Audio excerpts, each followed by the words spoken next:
sejam bem-vindos ao meu canal. Hoje eu vou falar um pouco sobre a Carlota Joaquina, uma rainha além das cortinas. Para quem não sabe, Carlota Joaquina foi mãe do Dom Pedro I. Poucas pessoas sabem, né, da história da Carlota Joaquina, né?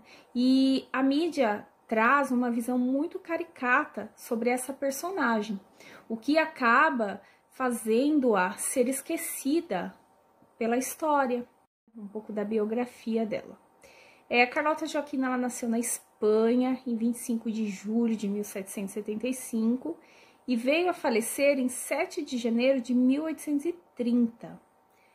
Ela era filha do príncipe Carlos IV e da Maria Luísa, ambos da Espanha, né, reis da Espanha. E como que foi essa trajetória da Carlota Joaquina até ela concretizar o relance com o Dom João VI, né? Em 1785, com apenas 10 anos de idade, Carlota Joaquina passou por alguns testes para concretizar a realização do acordo matrimonial com o Dom João. Ela foi muito feliz, né, na realização desse teste e acabou sendo aprovada para concretização desse relance matrimonial. Então, a Carlota, com apenas 10 anos de idade, chegou a Portugal e casou-se, né, com o Dom João. Na verdade, a Carlota Joaquina, ela foi uma mulher super empoderada e muito além do seu tempo, coisas que poucas pessoas sabem. Na verdade, quando as pessoas escutam falar sobre a Carlota Joaquina, sempre as pessoas têm a visão que ela foi uma rainha totalmente devassa, uma rainha totalmente ligada aos prazeres. E, na verdade, vocês verão um pouquinho, conhecerão, na verdade, né, um pouquinho dessa história e verão que não foi bem assim, né? Eu vou falar um pouco sobre as relações de casamento, né? Na verdade, o casamento, durante o século XIX, ele era uma transmissão do nome, uma constituição de herdeiros, uma organização de um sistema de alianças e a junção de fortunas. Isso segundo Foucault. As características primordiais, né, desse casamento por relações era ter o consentimento mútuo dos pais, a fidelidade, a indissolubilidade e a questão do contrato. O casamento nada mais era do que um contrato. E, na verdade, o que aqui a gente via, né? Que havia um jogo de aquisição econômica e de poder. E a questão do amor, como nós temos essa concepção hoje, que as pessoas casam pelo amor, né? Por amor, isso daí, durante o século XIX, era totalmente inviável, porque o casamento era visto como somente um contrato. E esse contrato, ele tinha a base da aquisição econômica e do poder. Então, a gente deixa fora, né, esse quesito aí do relacionamento pelo amor, pelo afeto. Então, casamento, né, como eu já disse, era uma relação nada mais, nada menos do que comercial. E para a gente chegar na relação da Carlota Joaquina como uma figura política, né, a gente precisa entender um pouquinho a fuga da família real para o Brasil. A gente sabe que durante o período de 1799, né, do século XVIII, a Europa já não estava vivendo uma situação tranquila, porque o Napoleão Bonaparte, né, chegou ao poder através do golpe 18 de Brumário e acabou pondo fim à Revolução Francesa. O seu objetivo principal era dominar a Europa, né? E o que acabou acontecendo nesse período aí, né? Ele acaba decretando o bloqueio continental e com a ordem de invasão ao Reino de Portugal.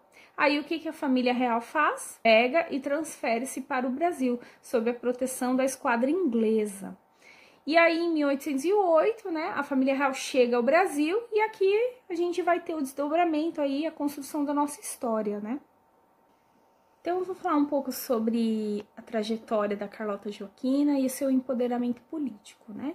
Em 1816, a Carlota foi aclamada rainha, né, do Brasil, após o falecimento da Dona Maria I, e ficou conhecida, né, ao longo da história, somente como a mãe do Dom Pedro I. Os seus feitos políticos, a sua trajetória como mulher empoderada, acabou sendo esquecida, né, pela história. Na verdade, às vezes, quando a gente fala do esquecimento, a gente acaba se contrapondo com a relação da caricatura que a mídia acabou criando aí para essa personagem. O seu primeiro feito aí como empoderamento, né, foi a conspiração de Alfeite, que foi, na verdade, uma conspiração para ela depor o Dom João aí do título de príncipe, né, de Portugal. Ela queria assumir, né, sozinha essa posição.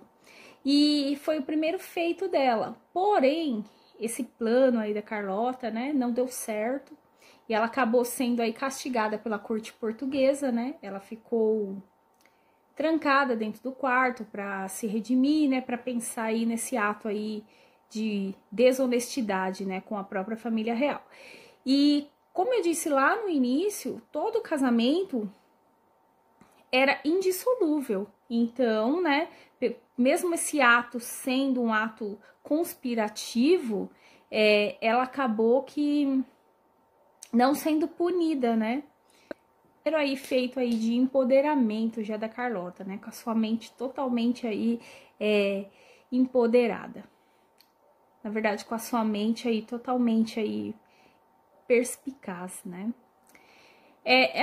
A Carlota, quando ela esteve aqui no Brasil, ela nunca deixou de estar ligada com as questões, né, políticas lá da Espanha, onde a Espanha vivia lá, né, um período de tensão após aí a queda do Napoleão Bonaparte, veio se reestruturando e a Carlota sempre esteve ligada aos interesses da Espanha, mesmo estando aqui no Brasil. A atuação política da Carlota Joaquina foi muito presente, principalmente nas relações do Rio da Prata, né? Onde, quando a gente tem a exploração espanhola aqui nas Américas, né? E acaba que os interesses comerciais da Espanha desrespeitavam sempre a Carlota Joaquina. Inclusive, vários feitos aí de contratos e até mesmo de correspondências políticas, a Carlota Joaquina que assinava. Depois a gente tem aí um período de 13 anos, né, em que ela esteve aqui no Brasil, né? E em 1821, né, com a eclosão aí da Revolução Liberal do Porto, né, ela acaba retornando. A família real, né, acaba retornando aí para Portugal. E aí a gente tem aquela famosa frase da Carlota Joaquina, onde ela diz: desta terra eu não levo nem o pó, né? Na verdade, a Carlota Joaquina não gostava muito do Brasil, né? Toda a relação aqui social que ela teve aqui, ela não foi feliz.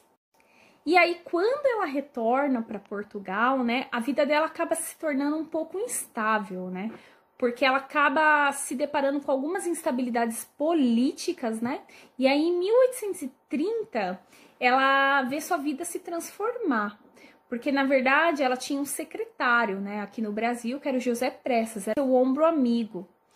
E aí, ele acabou que cobrando, né, todos os serviços que ele fazia aqui para Carlota Joaquina. E aí, ela negou-se a pagar, porque ela era uma mulher de muita personalidade, e acabou aí que ele concretizou a ameaça. Na verdade, a ameaça dele era produzir um livro contando sobre as memórias secretas da Carlota Joaquina, né? Então, ele acaba concretizando aí, né, a ameaça, porém, a afronta, né, acaba sendo inútil, porque a Carlota Joaquina, ela vem a falecer, né, um mês antes dessa publicação. E aí, dentro dessa publicação, a gente já consegue entender um pouco da onde vem essa imagem caricata da Carlota Joaquina, né? eu peguei um trecho aqui desse livro, né, das memórias, onde ele vai dizer: se a publicação desse fato não produzir o justo resultado que merece, servirá pelo menos de lição útil e saudável aos pontetados, para que, de hoje em diante, nenhum deles abandone, com tanta injustiça e desumanidade como fez a rainha comigo. As pessoas que, estando de posse de seus segredos mais íntimos, o servirão fielmente, porque aqui se der um lugar a que os secretários fiquem queixosos e ressentidos, poderá chegar o tempo em que estes realizem como o faço agora, pois não há segredo que o tempo não revele.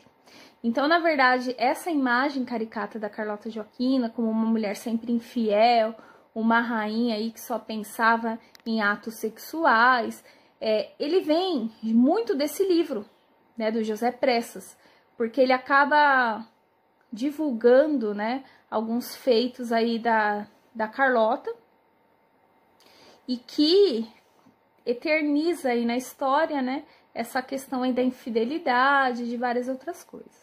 Então, como que a gente acaba concluindo essa história, né, em relação a Carlota Joaquina, né? Ela foi uma rainha muito empoderada, muito além do seu tempo, defendia suas ideias, e o seu maior desafio foi lutar contra uma sociedade totalmente machista, né?